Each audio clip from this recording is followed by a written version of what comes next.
Greetings, Ohio Valley. This is Dan Lima with OSU Extension from Belmont County. And this is Karen Cox from WVU Extension in Ohio County. Thanks for tuning in to Extension Calling, your source for research-based information for the farm, garden, and home.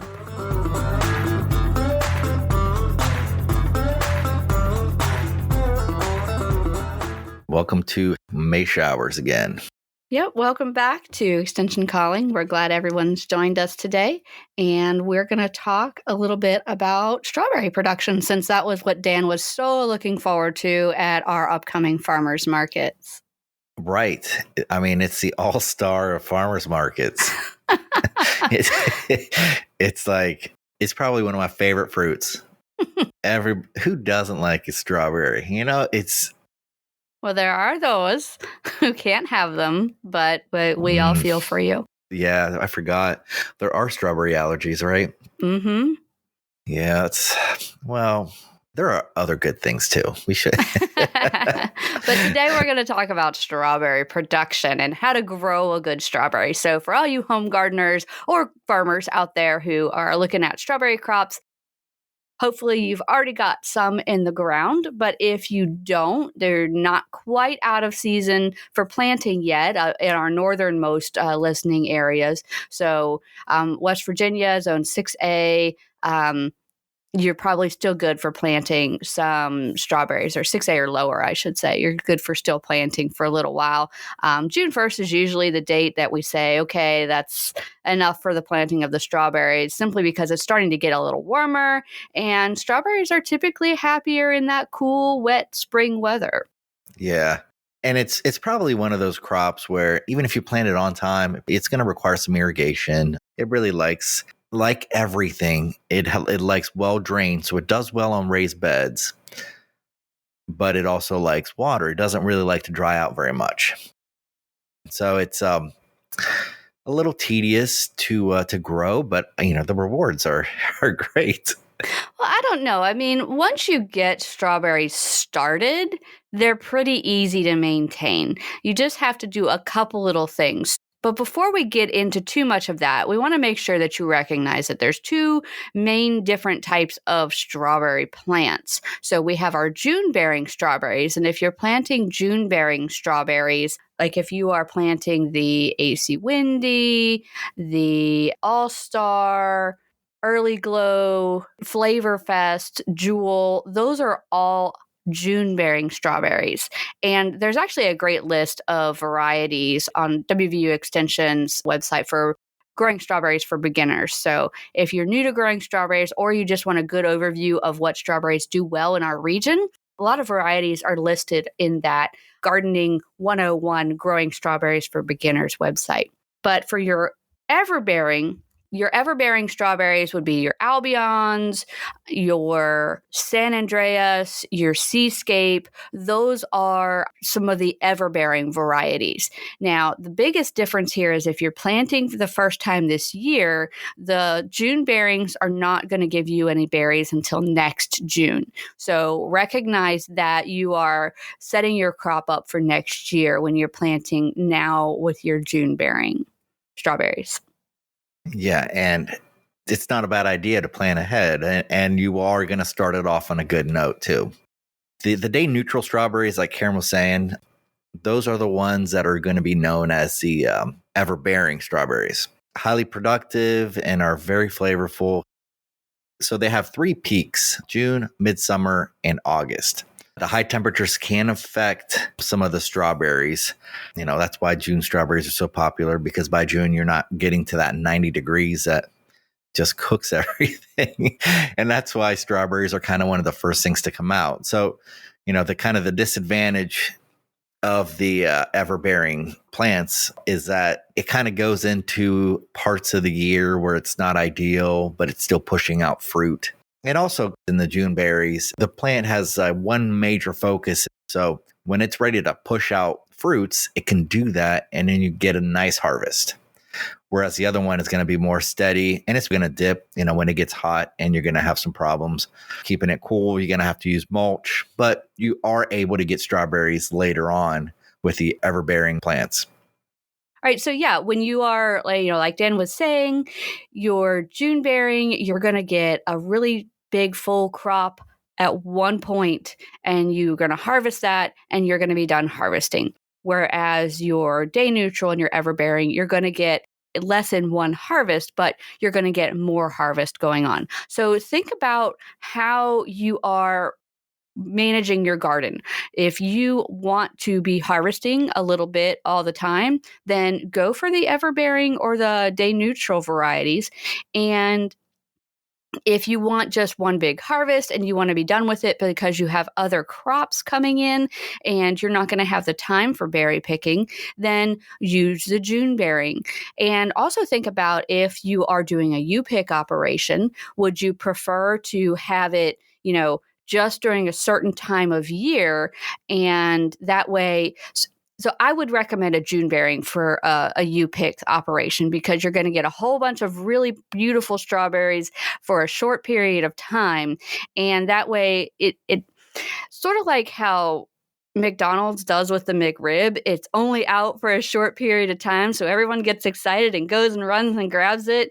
And they might buy more than they would otherwise if it was out for a longer period of time, because it wouldn't have that specialness to it. So, think about, if you're doing a U-pick operation, those June bearers could get you more customers in that shorter period of time, versus if you had your everbearing and you were open for a longer period.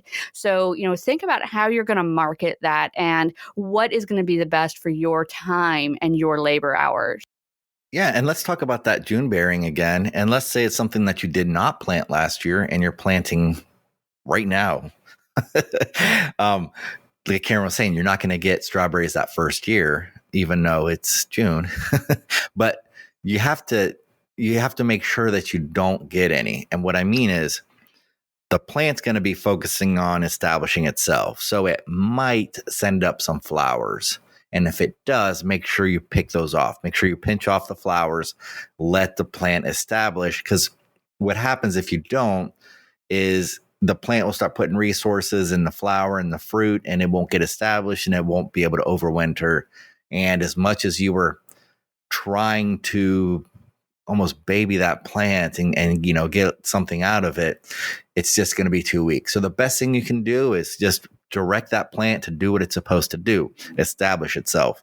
So even if you are planting now, you built some nice raised beds, you got some good drainage, your pH is right, you soil tested, and you're like, I really want to get some strawberries next year, so I'm going to put them on this area. So you plant them, you plant them now. You could probably even find them reduced in prices, and you're still not out of the planting window. So, take advantage of things when you can. But Karen's right. You're not going to get any fruits, or you shouldn't get any fruits. You don't want to get any fruits the first year, but the following year, you're going to be successful. Right. And when you're looking at plants, if you're buying bare root plants, which is what you would be planting in the springtime, versus the plugs, which you would typically plant in the fall, those bare root plants, remember, they are living plants. And so if those roots are dry, then that plant is dead. So you want to make sure that those roots stay nice and moist and have been stored in a cool place. If you are going for those discounted plants at the end of the season type of thing, make sure that they've been stored properly so that they can come back and be strong, healthy plants. Even if you only spent 5 cents a plant or 2 cents a plant, we'll say, they were super duper cheap, you do still have time involved, and your labor hours do count for something. As much as farmers don't like to think about the amount of time that goes into the creating this food for everybody, it's really important to recognize that your time is valuable, and you don't want to be putting a subpar plant out in a field if it is not going to be able to come back.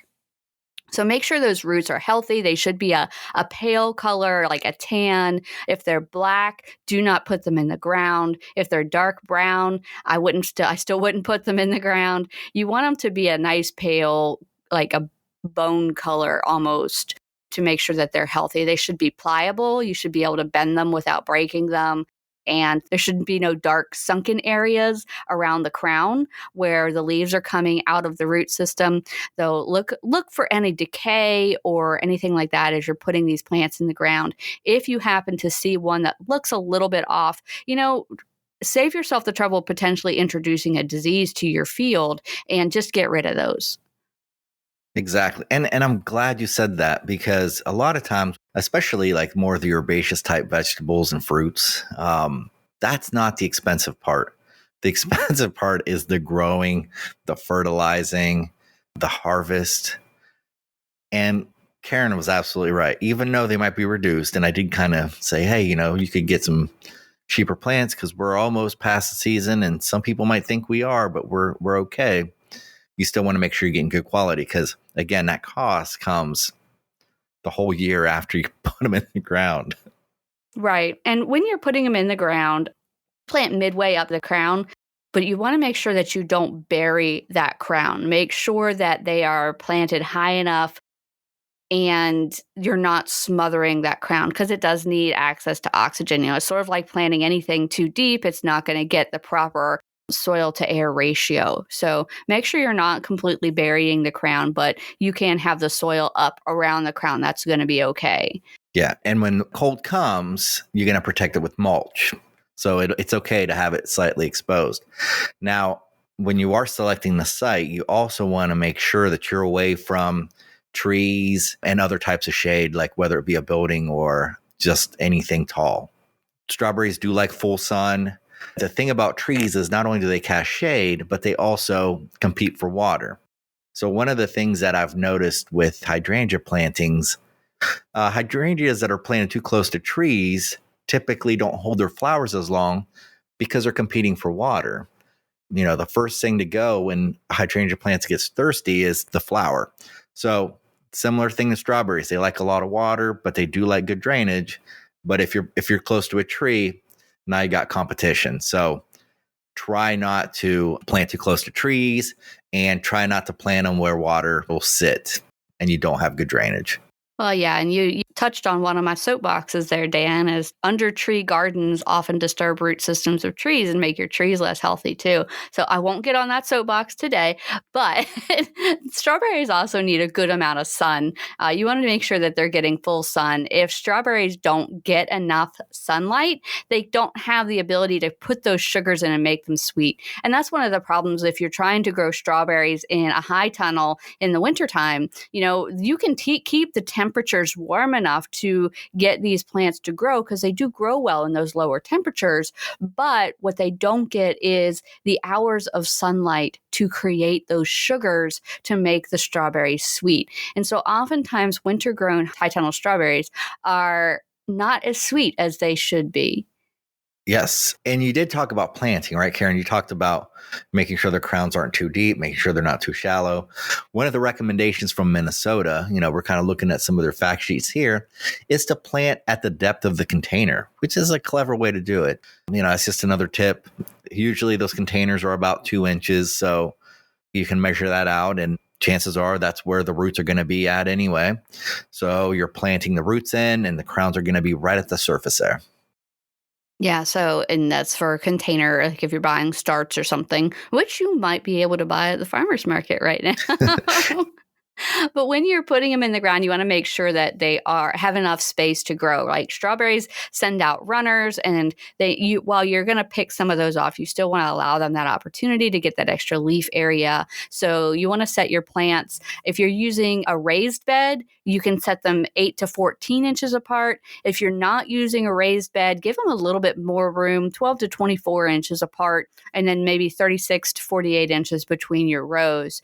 If you're using bare roots, there's a little tool that you can use where it actually just pushes the root into the ground. You don't have to dig a hole or anything. And this is, of course, for worked soil that is light and fluffy and easy to move around. But you just push it down, and it pushes those roots straight down into the bottom. And then you squish the soil up around it, and you move to the next plant. It really helps to speed things up. And so if you're planting a 1/4 acre of strawberries, I would definitely recommend looking into that tool. A lot of the companies that sell strawberry starts sell this tool as well. So check into that if you're ordering your starts online. And the weeds, right? Weeds will hurt certain plants more than others, and strawberry is one of those sensitive ones that can't compete very well. The recommendation is honestly just to pull the weeds as they come up. And once you have good runners, so you have good fertility in there, your plants are doing good, and strawberries are kind of a ground cover, they will suppress weeds when well established. But, you have to help them out along the way. So be patient, be dedicated, make sure that you have good establishment, especially if this is your first year you're doing it.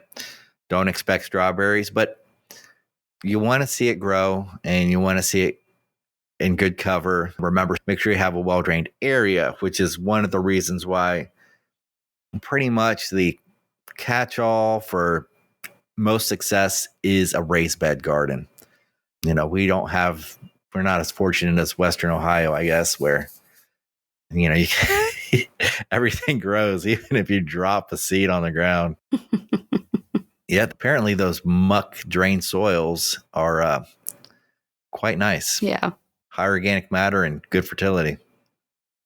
Yeah, and to go back to what you said just a moment ago, if you do want to plant strawberries this year and get a harvest, you're going to want to go with an ever-bearing variety. You will get a harvest off of those this year, but it's still important to pick off the flowers for the first flush to make sure that it does spend some time getting those roots established. Yeah, and again, the ever-bearing, you're not going to get that load of strawberries. So if you're out there a lot and you like to eat strawberries, I guess in small doses throughout the year, that's the way to go. Well, it also depends on how much area you're planting. A quarter acre of everbearings is still a lot of strawberries. That's true. Yeah, it's relative. 5 plants in the backyard, everbearing, you're going to eat them before you get into the house.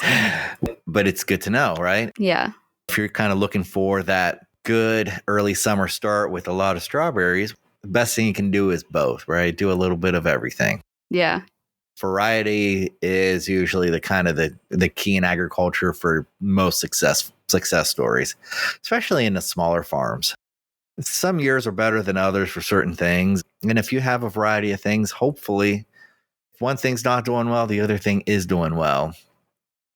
And it's another way to go. So speaking of variety, we should point out that when you are planting your strawberries, that it is not a proper rotational crop to go with your nightshades, because they do share diseases with some of the nightshade plants. So your tomatoes, eggplants, potatoes, peppers, if they have been grown in that field sometime in the past 3 years, strawberries are not a good crop to put in next. So you do want to make sure that they are on the same rotation with the nightshades and that they're not following the nightshades in that area, because they can share diseases. That's a good point. With the disease management, you also want to make sure you're doing the right cultural practices with it. So always remove leaf litter to reduce insect overwintering areas, remove the weeds, just make sure that you are maintaining that sanitation in there, that you are following a good rotation schedule. And, the slugs, unfortunately, are one of those early spring pests. So, and, they do require a very specific type of pesticide to kill the slugs. In this case, it's a molluscicide. So there's other ways to get rid of slugs too, but just know that slugs aren't going to respond to most insecticides that you use. Right. And recognizing that, like Dan said, they're not insects. So slugs are mollusks, just like a clam or a snail. They are not insects. And so they're completely different. Same with mites. Two-spotted spider mite is not an insect, but it does cause problems in strawberries sometimes. And if you're growing in a high tunnel, watching for those mites is really, really critical, because once they get going, they're really hard to control. So prevention. Make sure that you are taking care of that litter, picking off dead leaves and watching closely the underside of those leaves, looking for weak plants or webs over the canopy. That's a great indicator of spider mite. Unfortunately, it's an indicator that you have a really high population of spider mites. They're not as big of an issue outside simply because the rain kind of knocks them around a bit, but inside where they're protected, they can become a really big problem really fast. So you have to watch.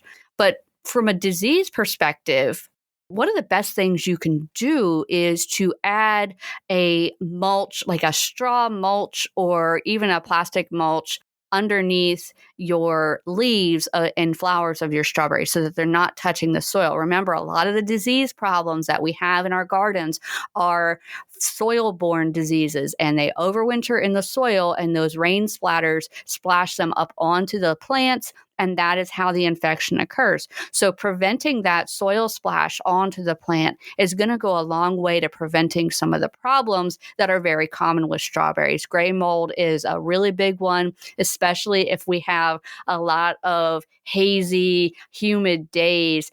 Gray mold can become a really big issue. So making sure you're keeping that soil contact to a minimum is really important.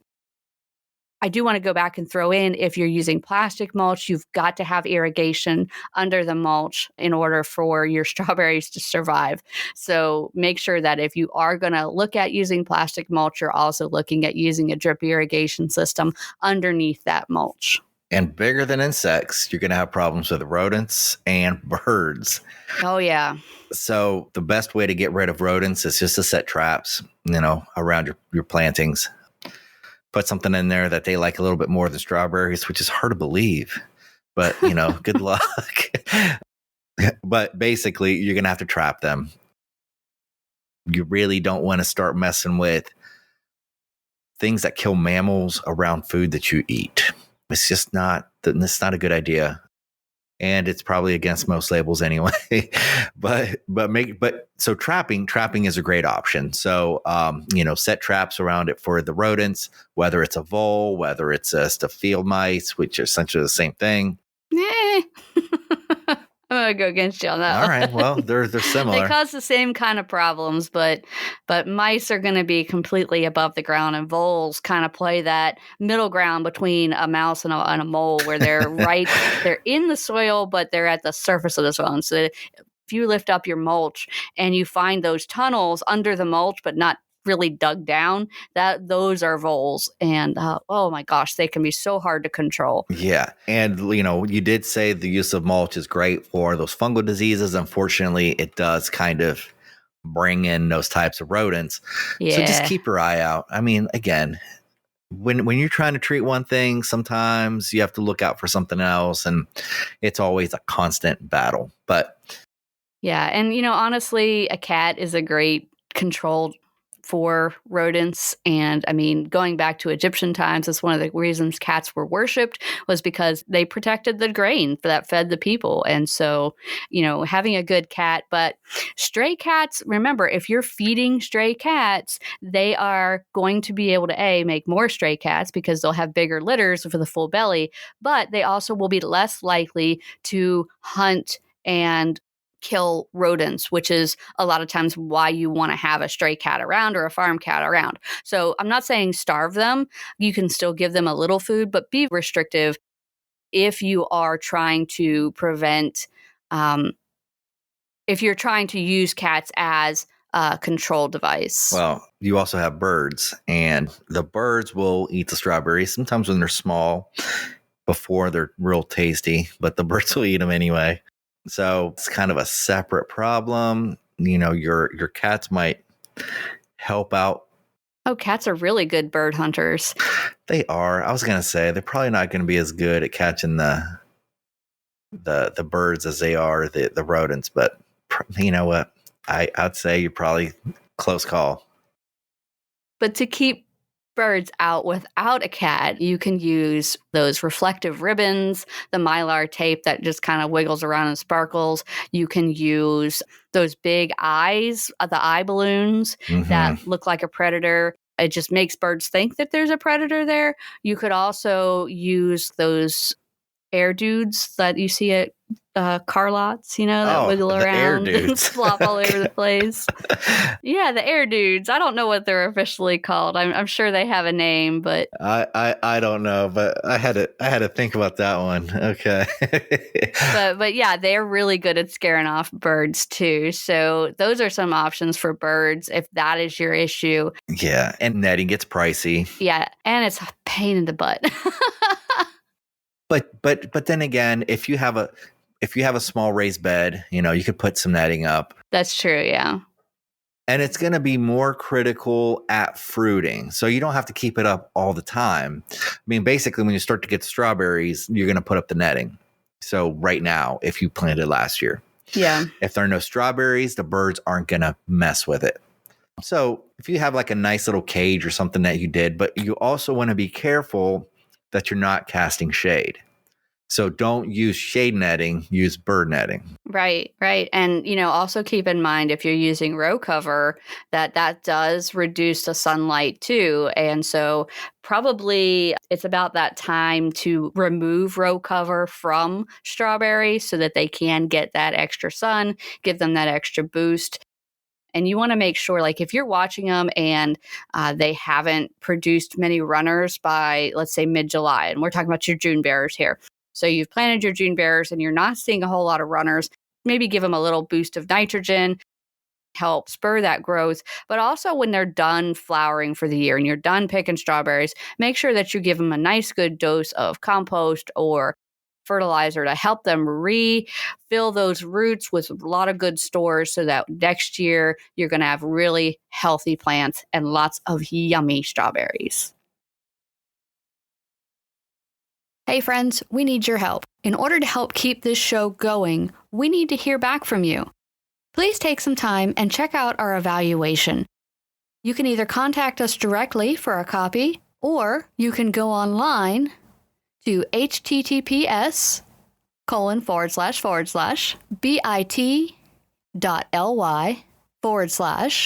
here's the tricky part, capitalize the next 3 words. Extension, calling, evaluation. Again, extension, calling, and evaluation all need to be capitalized.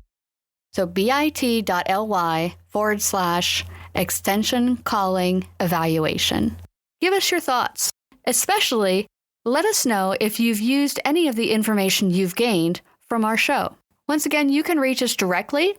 You can call Karen at 304-234-3673. That's 304-234-3673. Or you can reach Dan at 740-695-1455.